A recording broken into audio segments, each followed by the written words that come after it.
cosmetic surgery underground. When you're a hustler, you know how to get money. You know what I'm saying? And I know how to get money. This hip-hop model, famous for her physical assets, works with a provider of silicone butt injections. Together, Natasha Stewart and Tracy Lynn Garner sell body enhancements to a young woman for the ultimate price, her life. This was a very barbaric procedure that should have never been performed.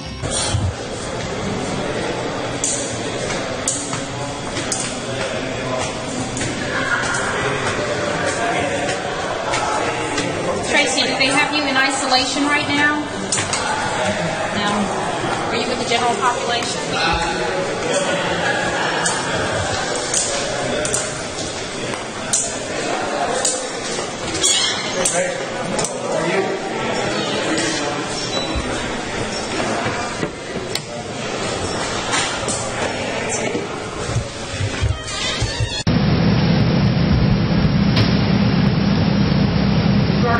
About these new charges? Did you know Ms. Hale?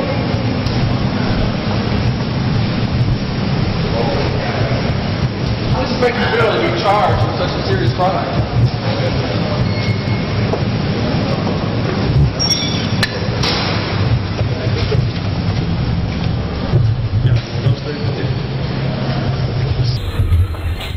Yo, YouTube, what's going on? Trey back again, hit you with a video. Now this video right here comes straight out of Mississippi, and big shout out to all my peeps down there in Mississippi, and whether you're in Jackson, Vicksburg, Biloxi, Natchez, all that. Anyway, we have a woman, and a lot of you all might have seen this hideous face all over the internet, and left you to wonder what really happened to this person. Did this person get acid thrown in her face, or did this person have some major car wreck or something? No, this person was basically a transgender person and was going around giving these women silicone butt injection shots, if you will. Basically, not the real medical grade silicone that they inject the women with to make their bums, their booties look a little bigger, but basically going right in Easy Mart, Circle K, getting Fix-A-Flat, Loctite, super glue, and Gorilla Glue, all kinds of stuff mixed together, and injecting it in these women bums, just like the model Pebbles,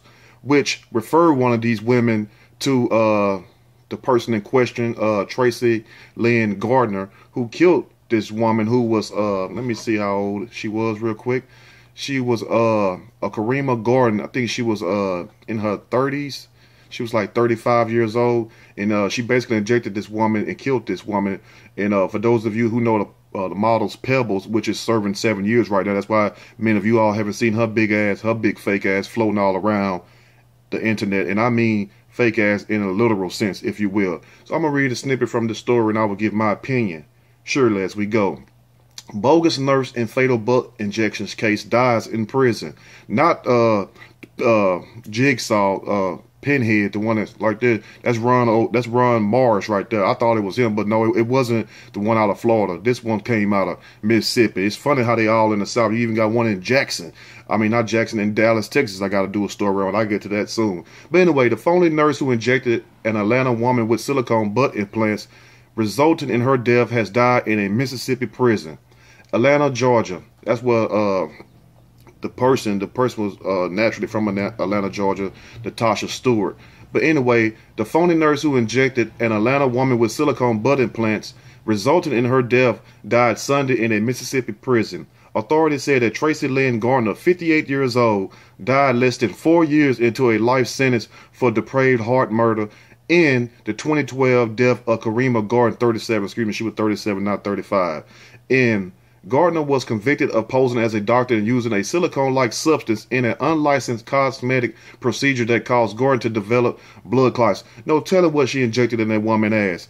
And, you know, for her to have a life sentence, you know, and for her to leave 3.5 years out, or 3.5 years later, excuse me, after the life sentence, show you she wasn't finna wake up and do all that damn time. Because I couldn't imagine waking my ass up. And I'm like, Lord, how many more years I got? 100, 200? Oh, what if I live to be 1,000? You know, so, you know, I guess Gardner just said, to hell with this. I'll come back in another lifetime. I got to give up the ghost right now. I got to go see my maker. Gardner was convicted 2014 of depraved heart murder after Gordon died 8 days after receiving the illicit butt injections from Gardner in Jackson, Mississippi. She didn't even have enough time to even go shake it one time. She didn't have even one chance to go shake a tail feather at one of them damn clubs and stuff. She was gone 8 days later. That's some strong shit. No telling what she put up in that woman. Now, authorities said Gordon became ill, within half an hour of receiving the shot from Gardner and died in an Atlanta hospital of a blood clot in her lung a few days after the procedure. So she got sick by like an hour later, a half hour later. I don't know what the hell she put in that damn woman. She must went out on somebody's construction site and just grabbed the most things that she could find at one time. Bags of cement, bags of plaster, all kinds of stuff. And she just mixed all this stuff up in a big old pot with a big old wooden spoon like she a witch or something, and going around and injecting these women's and they buttocks in it. Now, Gordon's friends Angela Barber, who traveled with her to Jackson, testified that she and Gordon believed Gardner was a nurse. How in the hell did you believe that thing was a nurse? A nursing home administrator testified that Gardner had been a cook at the facility where she wore scrubs, the Washington Post reports, but she wasn't a nurse. You know, just because somebody wears scrubs to a hospital don't mean they're a doctor. Don't mean just because they got on some scrubs, they might be a CNA. And here you want them to perform a blood transfusion on you. You know, no offense to people that's a CNA, because I know I probably got a lot of them that are CNAs. Good things, you got a job, you know. But at the same time, you know, that's like trying to walk before you crawl. Now, Karima was strikingly beautiful, but this insatiable desire to improve her outward appearance took her life, the Karima Gordon Foundation says on its website, which is very true, because naturally, if you already have, you know, a good character about yourself, it don't matter how good you think you look, you know, beauty is in the eye of the beholder. What may look good to you may not be appealing to me. But if you're already a beautiful woman, you got a beautiful face and a nice shape, it's true you might not have the biggest ass in the world, because, you know, a big ass don't look right on every woman. And, you know, for as my standards, you know, I remember when it was about a woman's face, you know, it depends on her beauty. Now it depends on her booty, if that's her beauty or not. You know, it done went from the face to the ass. Now, every day more cases are reported of women endangering their lives through body enhancement procedures, which is true. The foundation launched after Gordon's death says it educates women on the dangers of black market cosmetic procedures. Our focus is to prepare women educationally, socially, and intellectually to reach their highest potential. At Gardner's murder trial, an investigator testified that Gordon's family told police she had received 2 or 3 butt injections at another location before visiting Gardner in Jackson.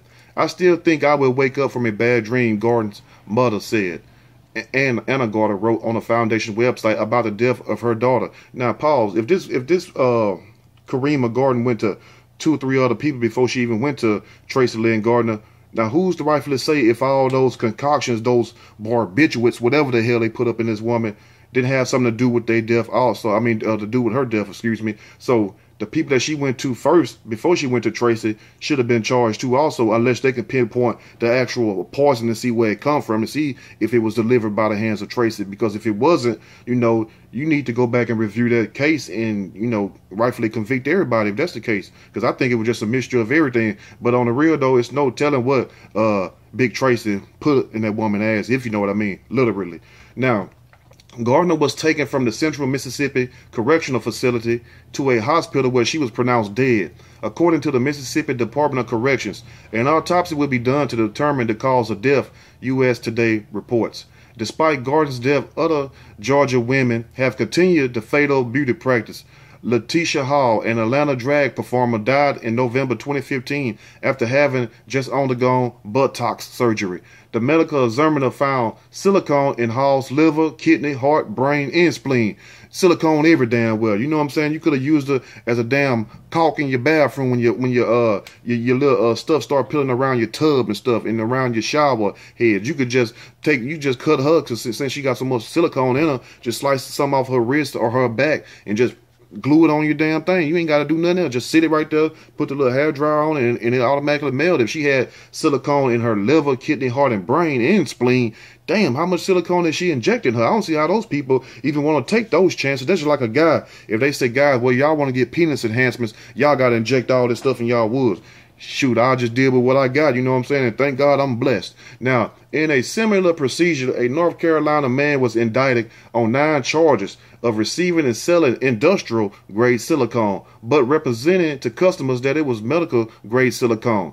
Prince George's County, Maryland authorities said Vinnie Taylor was at a Capitol Heights hotel on March 20th, 2014, where he gave a woman silicone injections. She became ill and later died at a local hospital, Patch earlier reported. Now ask yourself, women, is it really worth your life just to have a fat ass? You know what I'm saying? It's like this. If you got it, you want to flaunt it, go ahead and flaunt it. But if God didn't bless you with it, don't mess with it. You feel what I'm saying? Repeat after me. If God didn't bless me with it, I shouldn't mess with it. That's rightfully said. Let these stories, you know what I'm saying, and the meditation of my heart be acceptable in your sight, because y'all do not understand the dangers of going to these people who are not licensed doctors. In a lot of cases that you can review, even if it's not butt injections, you can go back and check the resumes. Even if they performing regular surgeries, a lot of these people still don't make it. You know, you got quite a few people who went to the hospital talking about they had a cough, and I ain't talking about Eazy-E. You know, may he rest in peace also. But end up it'd be something else wrong with them, and they still die. So you taking a hell of a chance when you injecting all this stuff inside you. Knowing it's going to go straight into your bloodstream. It's got to go somewhere. You know what I'm saying? And that's a crying shame that these women care so much about a big ass booty that they will sit up there and put all kinds of substances and chemicals inside of them, not realizing, you know what I'm saying, it don't matter how big your ass is. If you still think you don't look good, or if you still think that you're ugly, it don't matter what you put inside yourself, because the true beauty comes from within, not outwardly. You see what I'm saying? You can have a big ass booty. You can walk around like a stallion. You might don't wash your ass. You might don't do anything like that. So it don't matter really how you look, if you know what I'm saying. What does matter is what this mind is, where your mind is. Because let me tell you something, a real man, you know, true enough, we like a woman with some curves. Don't get me wrong, especially if you ain't got no brakes. But at the same time, you know, I think I speak for a lot of men. I ain't talking about boys, you know. I think I speak for a lot of men when I say that we would rather have a woman with a good personality and a nice average body instead of somebody walking around looking like a horse mixed with a donkey, mixed with a scripper, if you know what I mean. And no no offense to the woman who was born and blessed with it. You see what I'm saying? And no offense to anybody that went out there and paid about $500 or $1,500 to go get them one. Let me know what you all think about this story, because I thought when I first heard the story that it was Mr. Morris, Mr. Pinhead Duckmouth, permanently himself. He got a permanent duck mouth. Let me know what you all think. If you like the video, push the like button. If you like, subscribe. Definitely share the video with your friends out there who want a big ass, whether they male or female. It don't matter, because both of them getting it today. People walking down the road, you don't know who they is from the backside. I'm out.